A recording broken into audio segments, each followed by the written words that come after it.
For this next Patreon question, Hayden wanted me to compare two 1970s rock musicals and say which is better, Phantom of the Paradise or Rocky Horror Picture Show.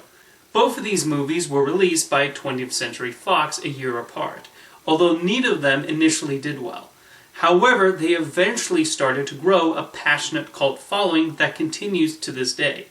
Rocky Horror Picture Show became popular at midnight screenings, and some theaters have been running it continuously for decades. Phantom of the Paradise's popularity was more situated in, for some reason, Winnipeg. I really enjoy both of these movies, but which do I prefer? My choice is the Rocky Horror Picture Show. Rocky Horror takes the classic haunted house premise and flips it on its head by also paying homage to science fiction B-movies. The main protagonists, Brad and Janet, act as our eyes and ears into this mansion that they find themselves in and the strange inhabitants there. The character the movie belongs to, though, is Dr. Frankenfurter. As soon as Tim Curry walks in, he takes control, and he proves to be a rather devilish villain.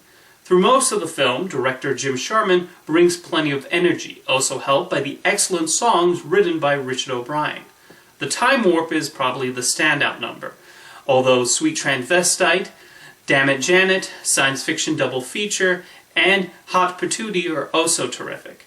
I think Rocky Horror strikes the right balance in being appropriately kitschy but not overwhelmingly so, and also very funny. Every actor is on point, and the movie does a solid job of showing Brad and Janet's change throughout the story. This musical ultimately becomes about their sexual awakening, and O'Brien also seems to be commenting on the transition from the 1960s to the 1970s. I do find the first two acts are stronger than the last third, though the climax also works quite well, as Sharman and O'Brien pile on these science fiction influences, and things get even more wild and outlandish, which is saying something considering everything we've seen over the preceding hour.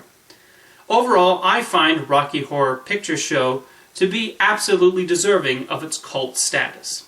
Phantom of the Paradise also provides a unique musical, updating Phantom of the Opera, but with plenty of original ideas too.